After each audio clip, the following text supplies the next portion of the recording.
We're back with episode 8 of the Step Through, a weekly show about the WNBA hosted by myself, Sabrina Merchant, and Evan Gualberto. We've been on a little bit of a hiatus, as the WNBA has been for the last month, but we're back to get you ready for the second half of the season. So, Evan, you excited? Absolutely. I mean, that was just dripping with enthusiasm right there. Evan, how did you spend your month of WNBA list action?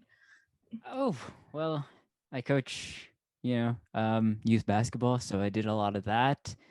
I know a couple of pro skills trainers, so I went to a few pro runs. I may or may not have seen some current women's basketball players, dominant college basketball players. If you know me, I probably texted you about it. If you don't, you got to get on Evan's level so you can get the pictures of him potentially injuring star college basketball players. No comment. I mean, I almost forgot that the WNBA was out of season because I've spent so much time watching women's basketball since then. The Olympics were so much fun. The All-Star was so much fun. The exhibitions before that. It is nice to have the Los Angeles Sparks back in my life because they were noticeably absent from the Olympics. But hey, Gabby Williams is there. I have a hard time thinking of her as a Sparky yet just because she hasn't joined the team. But, a lot of highlights of Gabby Williams tweeted from the LA social account. So that was great. But yeah, I'm super pumped for the WNBA to come back. I keep thinking about the national team, though, and what it's going to look like going forward, because there were a lot of old players on this team. And I am excited for some fresh blood on that team. There's got to be a better way of phrasing that. I have not come up with it, but here we are. Evan, we talked about this ahead of time, but do you have any interest in some wild, baseless speculation about who could be on the next Olympic team for the USA women? Yeah, let's do it. Should we name 12 or should we go, 36? What do you want to do? Let's just do 12. Well, the first person that I would throw in there is, I feel like the last name that was left off, the last time we spoke was a few days before the WNBA All-Stars versus Team USA, and the All-Star MVP, Arike, went off. Quick aside, just because I'll never have a chance to mention this again. We were tweeting about it during the All-Star game when they cut to Vanessa Bryant and Derek Fisher was right next to her, but they made no mention of Derek Fisher at all. Just throwing that out there. I'm so glad you brought that up again because I'd completely forgotten. They did mention Sabrina Ionescu, who is sitting right there, who I also think is going to be on the 2024 Olympic team. Just, seamless transition right there. So we've got two. They're going to need some new point guard. I think Chelsea Gray is going to be the starter. God, I took another one. I apologize. But I think Chelsea Gray is going to be the starter. I do think they're going to need some young guards to fill in behind, because Subert's going to be gone. So, yeah, Sabrina, I think, is who I would pick for 2024. So if we're snaking this, I've taken two. Who you've got after this? Oh, boy. So nobody currently on the roster, right? You could do currently. I just said Chelsea Gray. My brain went blank. It's...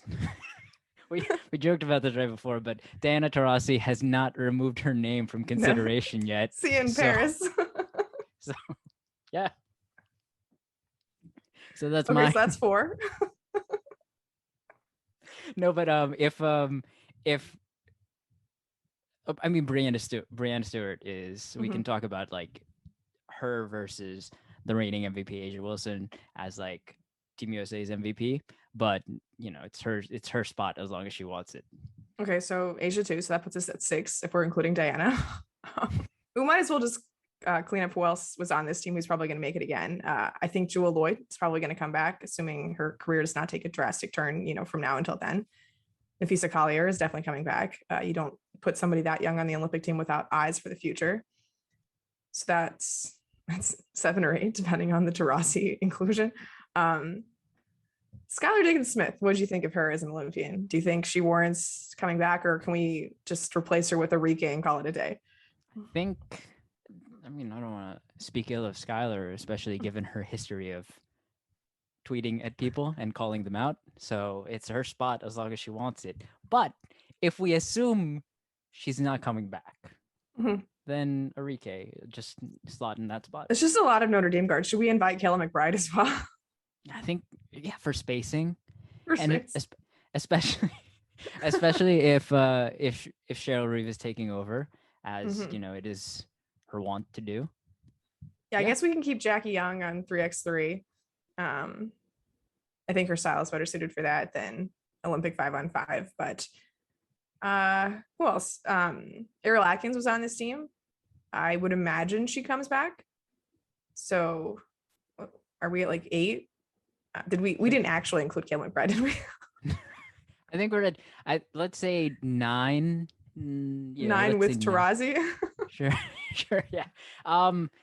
Another player who was on there I mean, Brittney Griner is going to be somebody who's like, it's going I to be think Brittney impossible to take Griner her should off. be, yeah. Right. Because she's only 30. So she's not like old, right? Like Tina Charles was 32 on this team.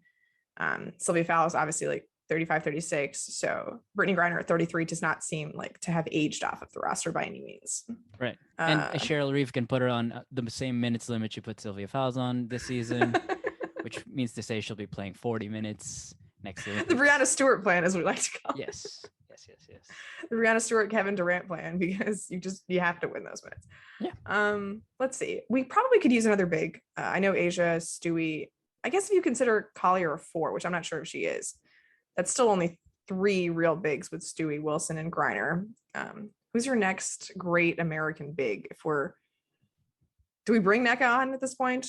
Like, will she be good enough for Paris? Is she going to be a Nigerian by this point? I don't. Oh my goodness, I hope so, because she was done wrong, very wrong, and I cannot imagine the outrage if she makes herself eligible and she is not taken again. Yeah. That's a tricky one. But who are the good young American bigs in the league? So, I mean, the plan is to talk about the Commissioner's Cup final and prep for it. Mm-hmm. I was watching Bri Jones good. Tear up the Storm in the May 25 matchup. So like my brain is there. I mean, that feels very reasonable based on just her progression over the last 3 years. Like she goes from bit player to capable starter to all-star. Like there's no reason why she couldn't be an Olympian in 3 years, especially if Jonquel gets Bosnia into the Olympics. Like we're going to want Bri Jones just for some counterpunch against that. Right. Yeah. Okay. So we've got, let's see, Chelsea, Sabrina, Arike, Jewell, Ariel, Napheesa, Brianna. So that's 7. Asia's Brittney Griner and another big Bri. So that's like 10. Taurasi puts us at 11. Sue Bird is not coming back. That much is clear. Yep. Should we go really young? Like what class is Paige in? Paige's class of 2024. There is precedent for players, coming out of college and immediately landing on the Olympic team. Right. Happened with one Breanna Stewart. Of course, she came off of 4 straight national titles, which Bueckers will not be doing. Like Caitlin Clark's in that class. Haley Jones will be coming out of college by then. You want to go really young, or you want to pick somebody in the WNBA who you think can grow into that spot? I really don't want to go young because it will show my lack of depth. Okay. I'm going to rule out Elena Delle Donne. I think even if she plays this year, it's going to be too much to ask of her to play in the Olympics then. Sure. What about like Betnijah Laney? I was just thinking that. Because there was a noticeable hole at the like big wing spot. Yeah, why not? She's all that. Yeah, because then you can put Stewie into the 4, which I think is like her more natural position at this point. Yeah, why not Laney? Because I was thinking of the rookies and I was like, what about Onion Ware? I was like, wait a second, if I'm gonna go to the Liberty, like let's get the actual all-star here. Yeah. And it will be like, if this was a movie, it would be her crowning achievement because she's progressed from like, oh, can't make a roster to NBL or whatever the Australian league is, because she played for Perth. I saw that because my YouTube recommendations have not stopped with that, to Olympian. So yeah, that's pretty good. if she becomes an Olympian in 2024, we'll actually have to debut that She's All That graphics package for Betnijah Laney. Right. Something to look forward to. Yeah, viewer, listener, if you are great at graphics and you love the film She's All That, reach out. Reach out. That's a pretty good team. I don't know. We have a backup center. We got Bri Jones, so that's a pretty balanced team too. Dawn Staley obviously has said that she is not going to be coaching in 2024. Who would your first choice be if you're the head of USA Basketball? Well, if I was the head of USA Basketball, things would be very different. But would you not pick those 12 players? No, I just there'd be more transparency with the process. Sure, let's say. Sure. You know who I would love to Derek be Fisher? president of? I was gonna say I would. If you're not gonna give Nneka a roster spot, then have her run USA Basketball because there's. I think she would say no, honestly. And she should. But I think she would say offer it to her. I could see her running Nigeria basketball, Yeah. But not USA. Cheryl Reeve, like I said, chose to turn down. She wants it. You floated Kara Lawson out. I don't know if you. Adia Barnes too is also a fun one. Yes. I think she's on the youth circuit or like the U19 circuit right now with USA. So it's a good stepping stone up until the national team. Yeah. So there you have it. If you were interested in this at all, you're welcome. If you weren't, sorry. Sorry. Hey, we just spent like a very long time watching the Olympics. I always get a little FOMO or not FOMO. I think nostalgia when they end. So it's nice to just and think about what is to come next. It happens so fast from the second the game ends to okay, we're done. Closing ceremony. Yeah. But anyway, I think it's fair to say that the team that we've assembled is a favorite for the 8th straight gold medal. So feeling pretty good about it. Betnijah Laney, 2024 MVP of the Olympics. Yep. I did want to ask you about that just briefly. I did not know that the Olympic basketball tournament named an MVP until like 2 days ago. So on the men's side, it was obviously very clear that it was Kevin Durant. On the women's side, Breanna Stewart won. There was some disagreement in my mentions about Stewie being the choice. A lot of people thought it should have been A'ja Wilson, like on a box score basis. It seemed like A'ja Wilson edged out Stewie in a number of stats. What did you think of that choice, or do you not care at all and we should just move on to the next thing? So having grown up with international basketball, because I grew up in the Philippines, like I've always like the All-Star 5 has always been more interesting to me than, or the Team 5, or it's Team 5, the 5-person team has always been the most interesting thing to me because, if guards are equal, like who edges out? Is it based on how far they go, et cetera, et cetera. So, I mean, Stewie and A'ja Wilson both made that team. Rui Machida of Japan and Em Adler from Belgium, and a player from France who I'm not going to try and pronounce this person's name. It'll be listed in the description below. Sandrina Gruda. So they were both on that team, so that's all that matters to me because I've been wrong a lot on the step through. Really, I don't want any of this heat coming from Wilson versus Stewart. So I just don't see how you could have a problem with Breanna Stewart, who I think is unquestionably the best player in the world right now, being the MVP of the World Basketball Tournament. So right. That's where I stand. Yes, completely agree. Co-signed. That's it. Yeah. But speaking of Breanna Stewart, she is about to play in the Commissioner's Cup final, which is going to tip off the second half of the WNBA season. So we'll finally talk WNBA again.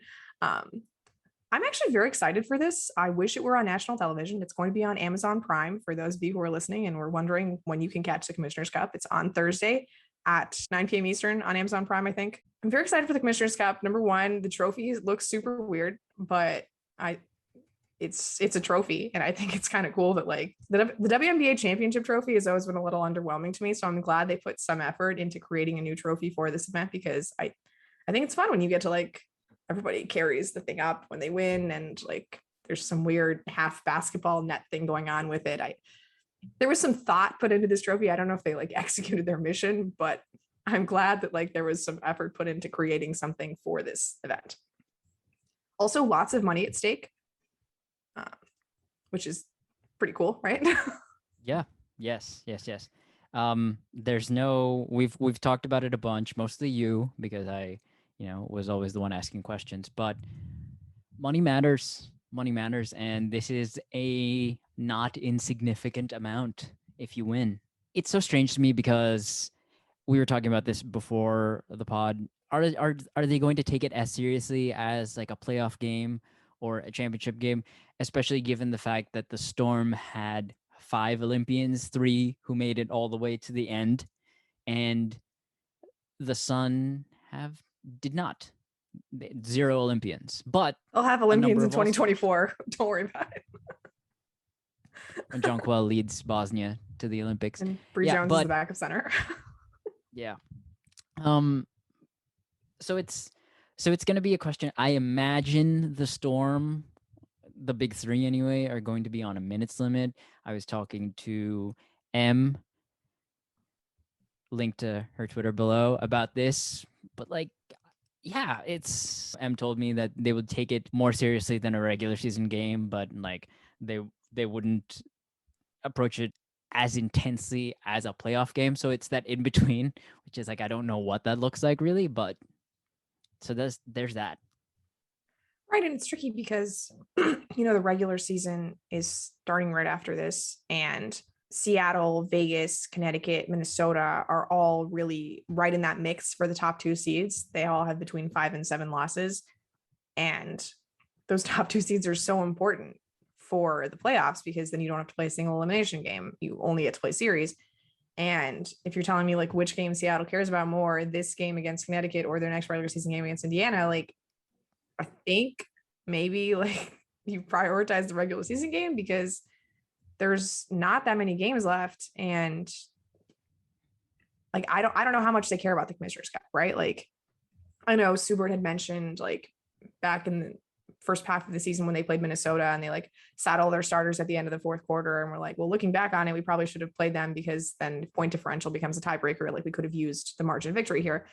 And like, that's great to know in hindsight, but like, do they care about it now? Like, is it, they just came off of winning a gold medal, right? Like there's a dramatic emotional high.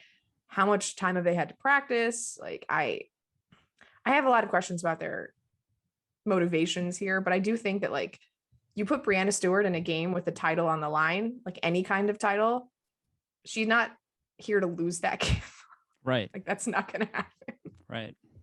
So, I mean, I think the question becomes like, if like the minutes limit thing, you massage those minutes in the first half, because if you come close to it in the second half, there's no way the competitor in her, I imagine, there's no way she's going to sit if it's a close game and she's capped out. So there's just, you have to really work on that, because Jewell Loyd too, you put those 2 in situations where Sue, I can understand like at her age, like her willing to sit more, but like, Jewell and Stewie, you can't, I don't imagine Noah Quinn's job is going to be easy. Congrats on the extension. Going to be easy asking them, hey, we've capped out your minutes. You're done. Expletive, no. Is the response, I imagine. So, I mean, if Don Staley couldn't get Breanna Stewart to come off the court, I imagine Noelle Quinn's going to have a difficult time with it too.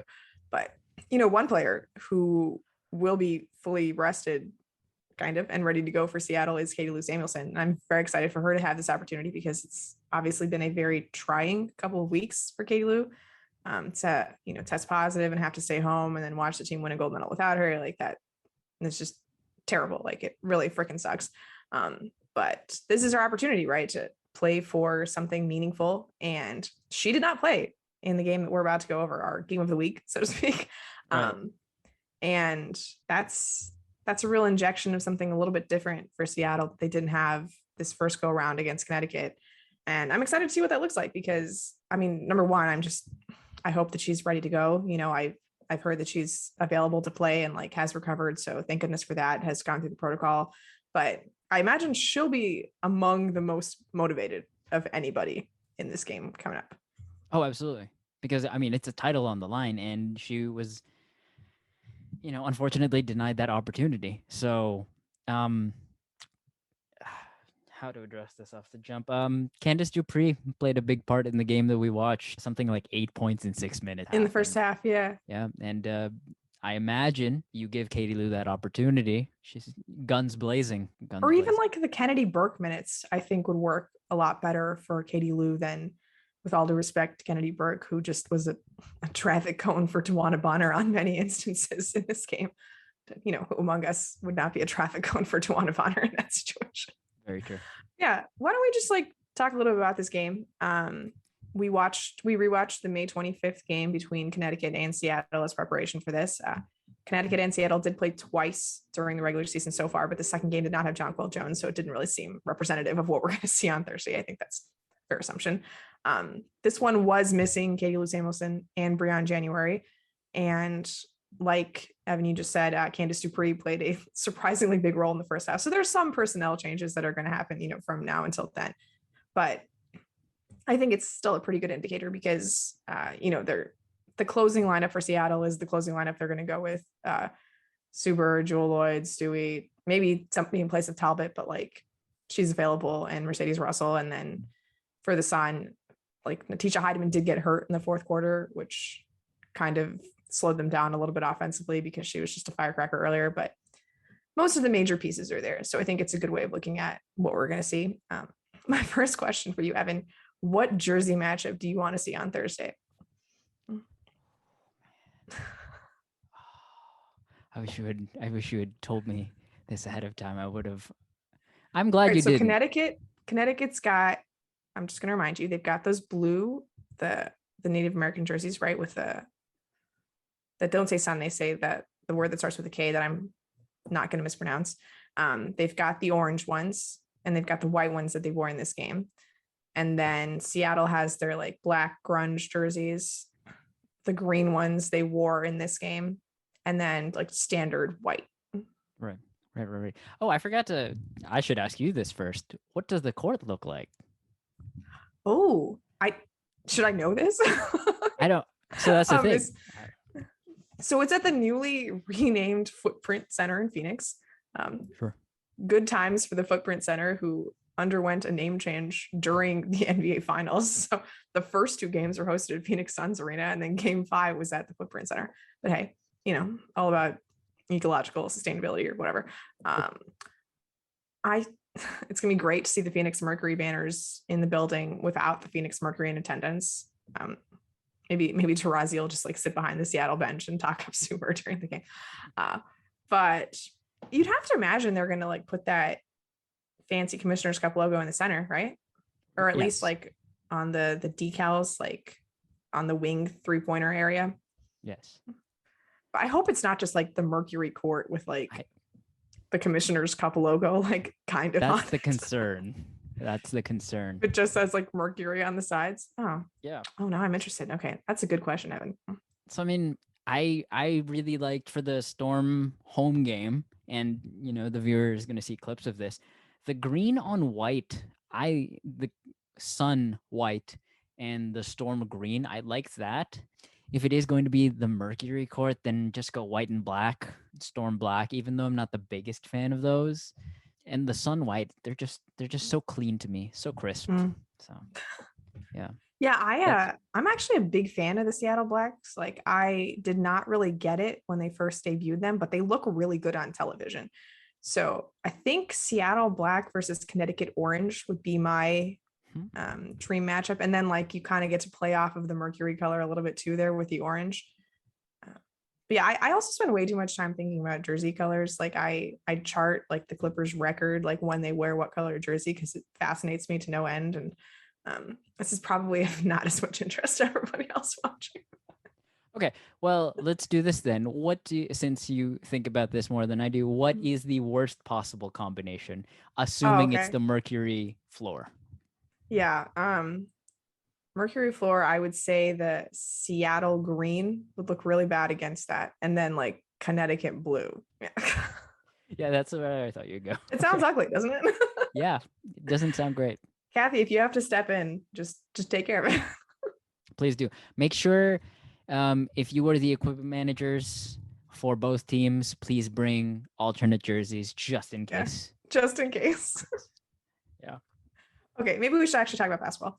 The one thing I love about Connecticut is that they do not get sped up. Like they play at their own pace. You know, they work the clock in the half court. Seattle to me is like the one team who can actually run on them. Like I didn't think Vegas was really able to do this when they played against Connecticut. We broke down a couple of their, or at least one of their games for game of the week back in the first half of the season. Seattle in transition is ridiculous. Like the fact that they are able to run on makes against Connecticut makes me like wonder, one, how much pace the Storm will be able to play, like considering the difference in the layoff between the two teams, right? Like, are we going to get a wary Seattle team, or are we just going to get like an informed Seattle team because they've been playing like at least 5 of them for so long, you know, because their ability to get out in transition is just stupid. Like, you know, in the first quarter, we've got Sue Bird hitting like Jewell Loyd up for an outlet. And like the fact that they're able to do this off of a made free throw is a little concerning to me if I'm Curt Miller and trying to game plan for this Seattle offense. Like just in the first quarter, they've got multiple possessions where they're hitting you before Connecticut knows what to do themselves. And like that's like the main question to me is, does Connecticut's size present more of an advantage, or does Seattle's speed present more of an advantage?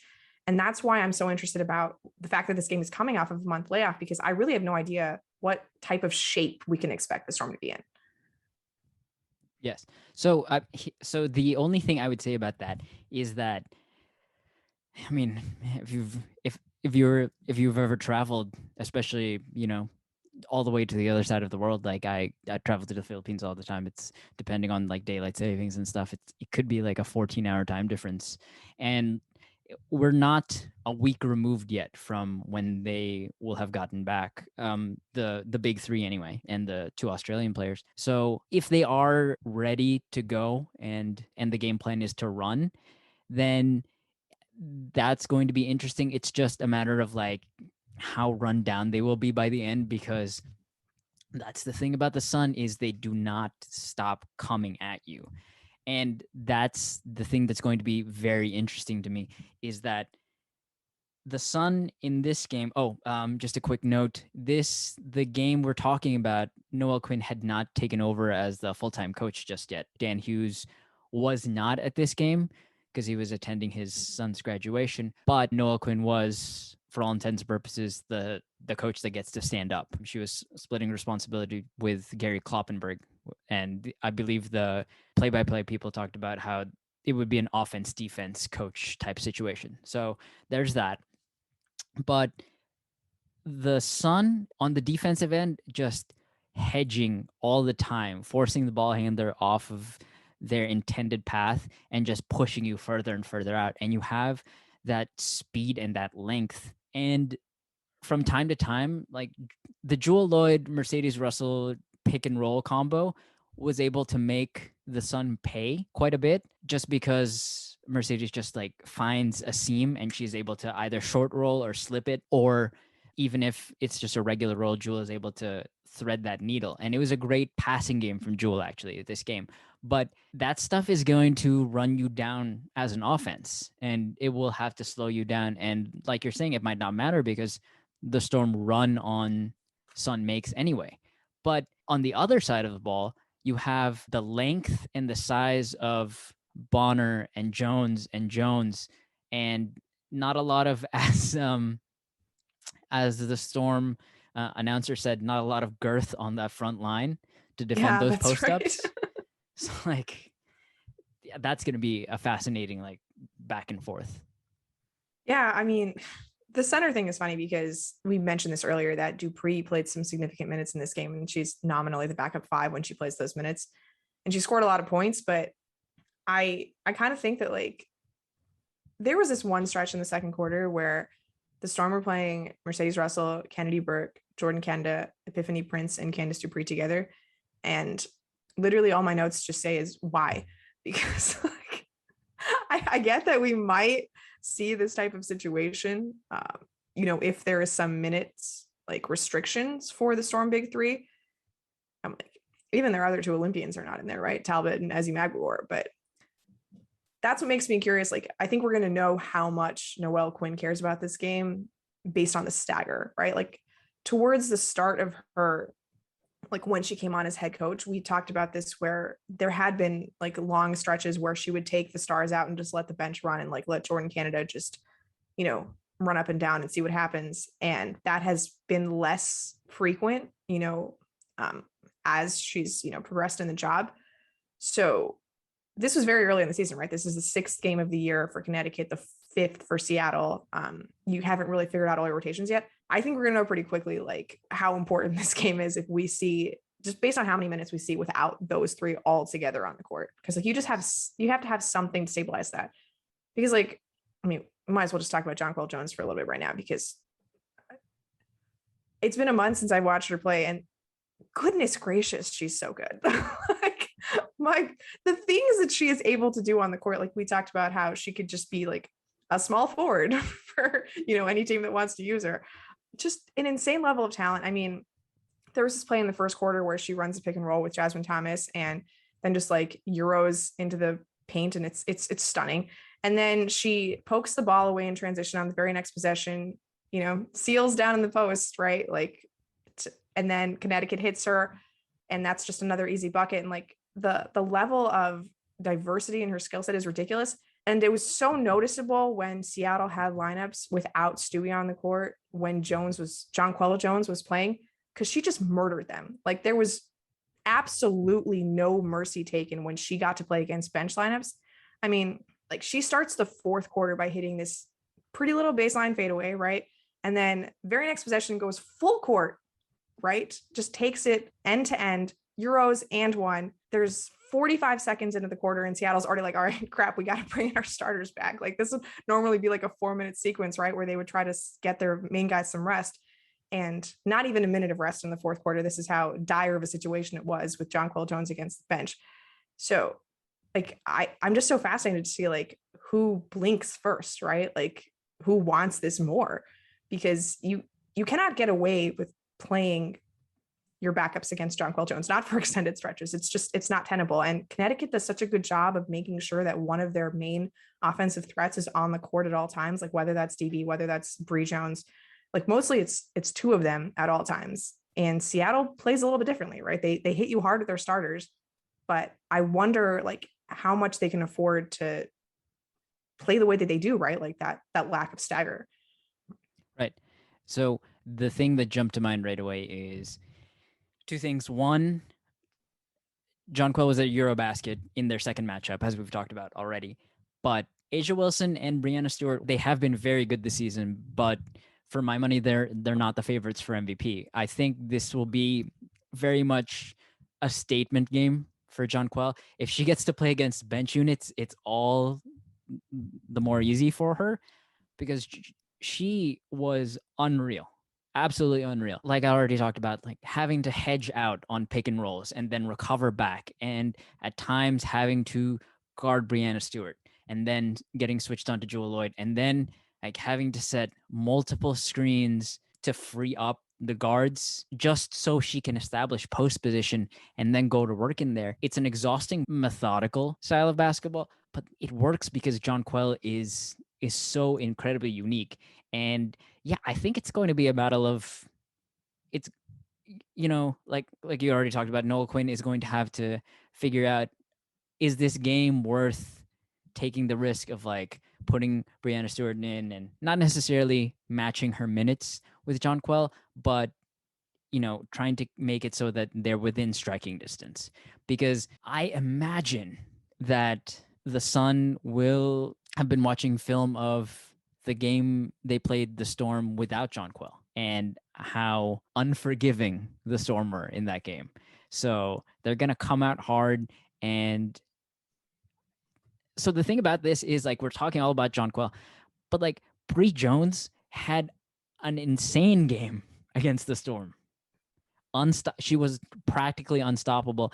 And down the stretch, she had this amazing block on Jewell Loyd that eventually the She looks so gassed. Was that the final possession or was that a Yes. different? Yeah, she was so tired. I don't know how she got there in time. It's because she had to switch onto, it was a Mercedes Russell Jewell Loyd pick and roll, and she had to show out and switch. And this was 30 seconds left in overtime. She had to show out and switch because they were still hedging. And then Jasmine Thomas just got caught behind. Jasmine Thomas was like right behind her. And so Jewell Loyd draws 2 on the ball, does that reverse pivoty thing that she so often does, and then she's able to kick it to Mercedes Russell. And like I said, a great passing game from Jewell Loyd. She got it to her right underneath the basket, and I cannot explain to you how Bri Jones got there. It was I knew the result of this game, obviously, but it was one of those moments where I yelled. I don't know what noise I made, but like I was amazed that she got there. But she looked like you were talking about, so unbelievably gassed. And they were down by 3. The Sun walked the ball down, and Jasmine Thomas looked to enter the ball in the post because Bri Jones sets a ball screen for Jasmine Thomas. So Mercedes Russell and Sue Bird switched that, which I don't know if that's what they necessarily wanted to do or looking to do. But, if you're up 3, you can take these risks. You can gamble like that. And so Stewie and Mercedes Russell switch the Jonquel Jasmine Thomas ball screen, and Mercedes Russell just like locks up Jonquel so she's not popping for the 3. And it was a situation where Sue Bird was left to try to push out Bri Jones in the post. And they would have been okay with that probably because you're up 3. 2 points. Yeah. Yeah. But I mean, I think it was both of them were just so gassed at that point that, when Jasmine Thomas went to throw in the entry pass, and Jasmine Thomas, who on this podcast can mostly do no wrong, through a bounce pass. And I think it was both their faults because Bri Jones didn't come to meet it, but they were both so gassed at that point. It was an amazing sequence, but I don't imagine anything like that will happen again because you watch that as a player and you get really pissed off about it because they could have won that game because likely what would have happened and what happened all game was a hard double. And I don't know if they would have hard doubled in that situation, but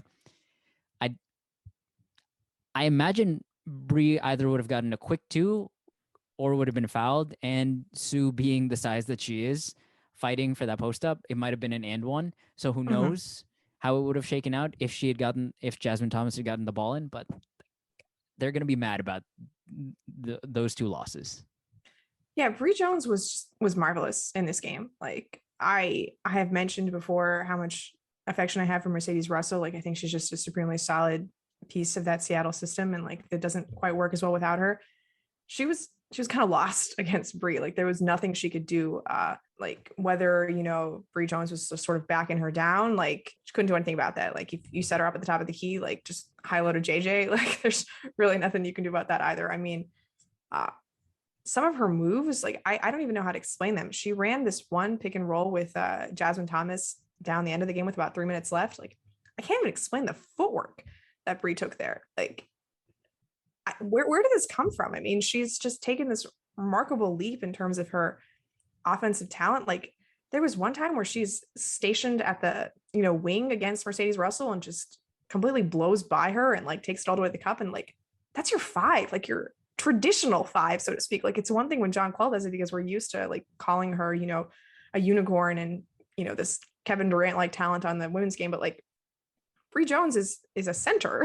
She shouldn't be doing these things. And yet wherever she is on the court, she just finds a way to get to her spot, get comfortable. There's, particularly dire sequence for the Sun. They're down 11, late in the third quarter. You kind of feel the game getting away from them. They call timeout. She just comes out of the timeout. They throw it into her. She's backing down Ezzy, easy peasy, down 9. Connecticut cuts it to pretty close by the time the fourth quarter starts.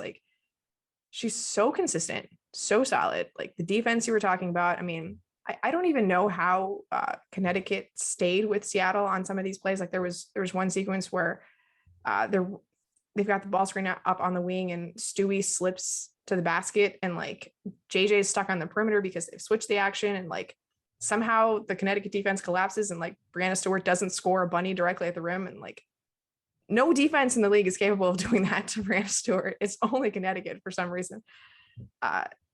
It's that like Bri Jones, I know we mentioned her earlier in the show, but like I think obviously Jonquel is like the one you zone in on if you're trying to create a game plan to defend Connecticut. But like I think Bri is a much bigger problem for the way Seattle plays, just because like, you know, Stewie can kind of run with JJ on the perimeter, but like you said, the girth is just not there, right? Like, is Ezzy ready for this matchup? Is Mercedes Russell going to be like, you know, studying her nose for this matchup? Like, I don't know, but like that to me was just a real pivot point of, oh, Seattle does not have an answer here for Connecticut. Yeah. And so the crazy thing about this, we're talking about this game, and it was a 3-point loss for the Sun. And I don't, besides Bri Jones having a dynamite game offensively, and Jonquel obviously, but Jasmine Thomas, DB, Napheesa, who went down with the injury, she was having a good game. But like Jasmine Thomas and DB, like they struggled. They really struggled this game. And you know, I'll have some clips running here, but like the way Jasmine Thomas was operating against the Storm pick and roll defense is sometimes they blitzed, sometimes they iced. But for the most part, she was able to navigate these things. And she had this one play where Jewell Loyd was going backdoor, and Jasmine picks that pass off. She takes it down and she's dribbling down the sideline, and she gets a side pick and roll from Jonquel. And Jewell and Stewie are right on her, basically pushing her deeper and deeper into the corner. And she is able to pump fake, step through, and get it to Jonquel in the post. And Seattle is rotating defensively. And so it's swing. DB gets an open 3 at the top. And it's just stuff like that where Jasmine Thomas was manipulating with her feet, stepping through with her eyes, passing, splitting doubles even. And she took a bunch of mid-range jumpers in this game, and she was 3 of 12 on the night, 1 for 2 from deep. But one of those 2 shots goes through, then we're talking about a completely different game, obviously. But Jasmine Thomas making those shots, I would bet on more than she'd miss them. And DB, 5 of 13, maybe that's a byproduct of the defense keying in, but you can't stop all 4 of them, especially if Jasmine is hitting. So, you know, if the Storm are a little more run down than they expect to be, having to rely on that bench, I don't pick favorites for games because, you know, that's not really how a coach should do things, maybe. Mm-hmm. But I just, watching this game and seeing the shots that the Sun were able to get, it was their first loss of the season, but like 1 or 2 shots go the other way for the Sun, and they win this game. And you're telling me that's the team that's on paper better rested? I think I would have to pick them as my favorites for this game. I mean, it's interesting. You say 1 or 2 shots go a different direction. And like, I'm thinking of some of those Natisha Heidemann threes that she hit in the second quarter. And it's like that little banker, you know, should not have gone in. And then we're looking at a game where Stewie was 6 of 16, right? So it's not like she was at her best. I mean, I was rewatching it, and the Seattle broadcast is just losing their mind because she's going through this stretch from the start of the second quarter to the fourth quarter where she doesn't hit a field goal, which is very Breanna Stewart. And, you know, on the other end, like she's having to contend with Jonquel Jones, who's just like, you know, shooting jumpers in her face and like blowing by her on the perimeter. And it's not like she's not playing hard or anything. It's just, I would expect, again, this is just me saying, like, trophy on the line, a better version of Breanna Stewart than the one that we saw in that game. But yeah, like you said, the margins are just so thin, right? Like if Connecticut gets some better minutes from Breon January than they did from Kyla Charles, who, I mean, I didn't really notice her presence, let's say, in this game. Dejanay Carrington like actually had the game tying layup at the end of regulation, which was shocking to me because these two teams missed so many bunnies around the rim. Like the number of times Jewell Loyd or Stephanie Halbert like got by their initial defender and then just couldn't finish around the Connecticut length, or same thing happening on the other end, like you mentioned, like Connecticut just missed a lot of shots. The fact that baseline cut leading to a reverse layup is the shot that went in to tie the game was ridiculous. I did not see that coming, even though I knew what the score was going to be. But I don't know, like if you can say that a couple things go this way, Connecticut wins, because like I could feel the same way about Seattle, like a couple shots away from just blowing this game wide open. That's true. Yeah, I mean, you're absolutely right. It's just, I guess what I was looking for so I approached it from the lens of like, oh yeah, Seattle's going to be like a little tired at the very least. And so like the difference is going to be, because I've seen what Seattle looks like when their legs aren't underneath them, just by virtue of watching so many Storm games. Especially the one that jumps to mind is when we broke down the two Wings games, the back-to-back Wings games that came down to the very last shots. And so the game that you broke down was a buzzer beater in overtime where Jewell Loyd hit that crazy shot. It's an excuse for me to throw the highlight in here. But the very next game, both teams missed all sorts of shots. And I talked about it ad nauseum in that episode. But when the Storm legs aren't there, there's a lot missing. And so, yeah, I guess it's just going to come down to bench production and bench ability, because the Sun are going to be able to trot out lineups like Jonquel, Jasmine Thomas. They both played 41 minutes that game, and then Stewie played just under 40, and then everybody else played about like 37, 38 thereabouts. So I guess I was approaching it from that standpoint. No, that makes a lot of sense, especially like we kind of mentioned this earlier, how Seattle's advantage is their speed and their pace, and Connecticut's is just getting to their spot, like in the post time and time again. It doesn't even matter if it's Bri Jones posting up, like Jonquel can post up, Dewana Bonner can post up. She's 6'4", and like I guess if you put Katie Lou on her, that's a little bit more length to sort of deter her than it was when you were guarding her with Kennedy Burke or something. But like they're just so big in all of those front court spots, and that seems more sustainable for a team that's tired. Like you'd almost wish that Seattle were the team that were rested, and like Connecticut, it would be more interesting to see because of like their unique advantages. But yeah, that's a really good point, that we've seen what Seattle can look like when the jumper's not falling. And it seems strange to say this about a Connecticut team that just notoriously is like shallow, but I almost trust their depth more than I trust Seattle's, especially if like January and Heidemann are ready to go. But yeah, I mean, it's just a fascinating matchup to me because of how differently they approach the game. Like, like you mentioned, Connecticut like gets a stop and they just like walk the ball down the court, right? Like they'll have a 5-on-4 and like not even press the advantage. And then Seattle is in situations where like anyone will run the break, right? Like Steph Talbot gets a steal on the wing and she's just pushing it full court, or like Breanna Stewart gets it and she's pushing it full court. And when you have somebody like Jewell Loyd who's running the lanes and is able to finish from all those weird angles, like it allows you to work that way. Whereas maybe that's not sustainable at this point, with them having played all of this basketball over the last month and Connecticut just waiting for this one matchup when like, I mean, I've heard the quotes from their locker room about it, like wanting to make the money from this game.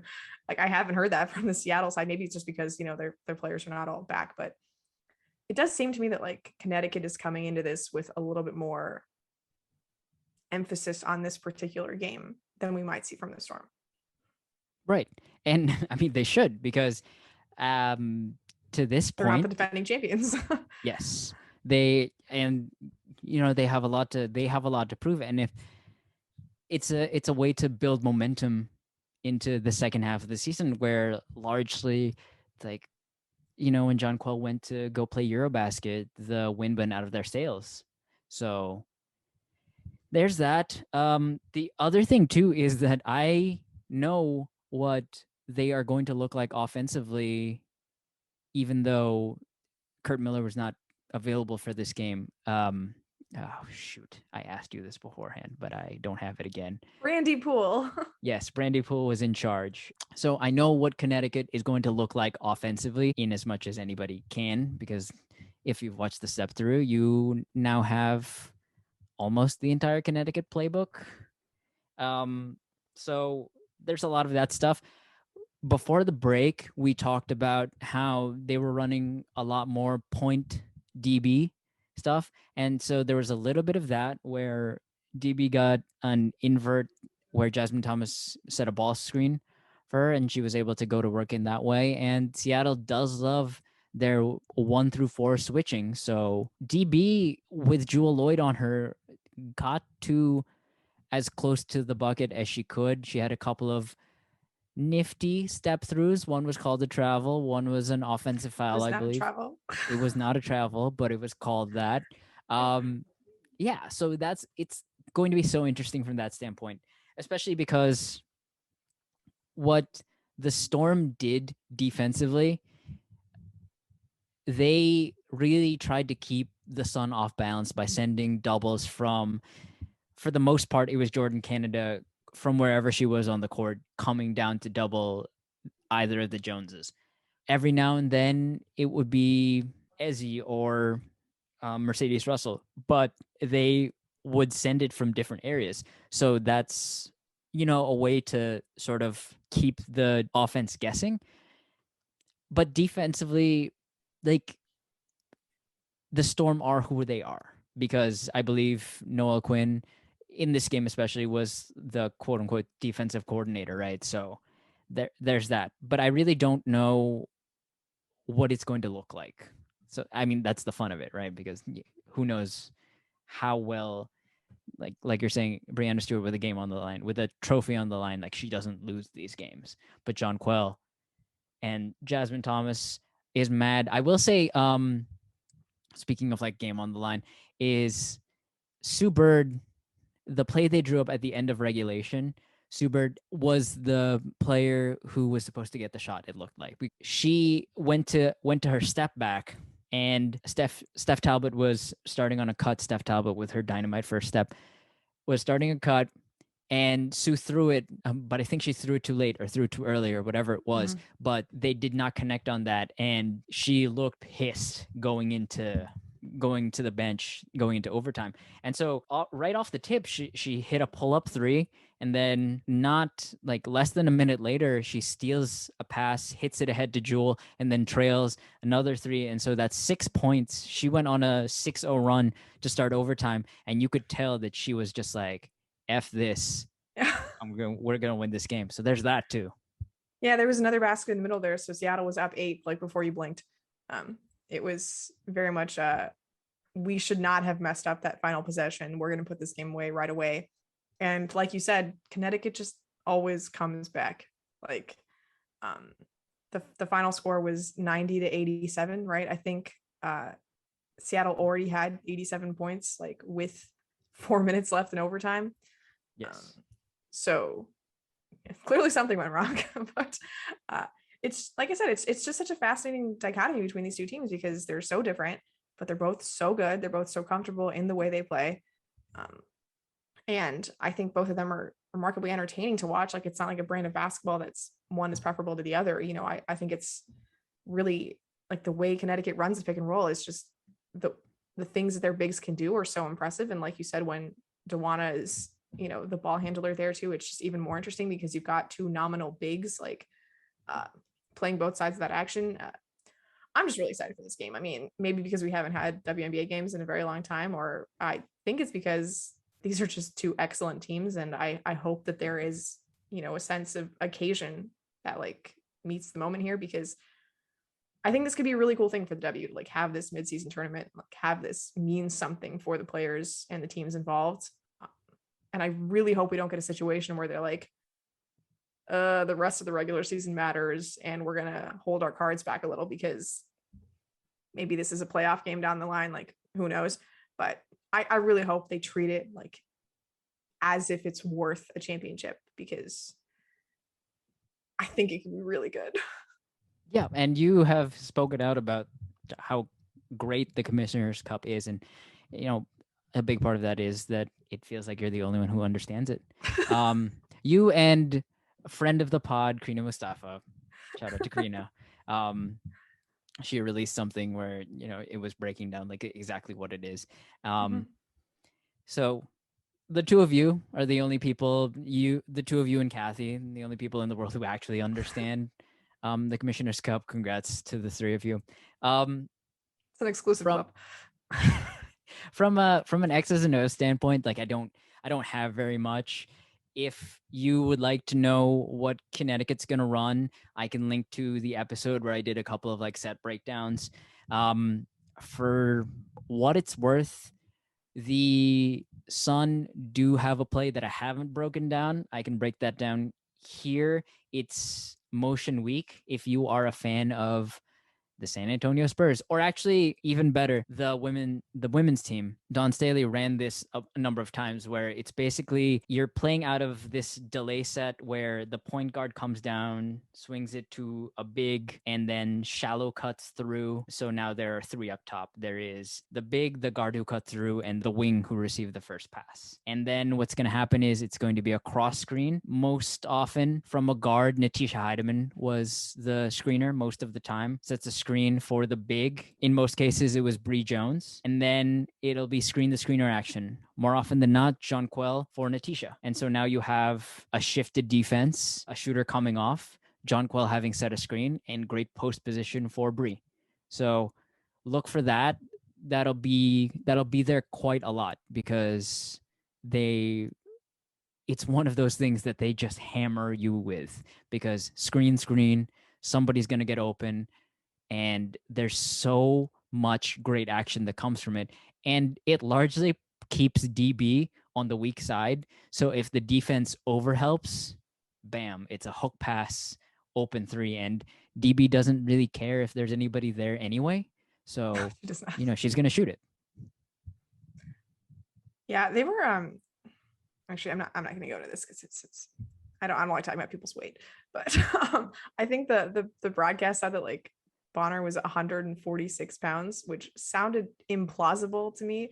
But then you look at her build and it's like, yeah, maybe 6'4", 146 pounds and just doesn't get moved by anybody. Yeah. Yes. Really, really interesting build that DeWanna Bonner has. Yes.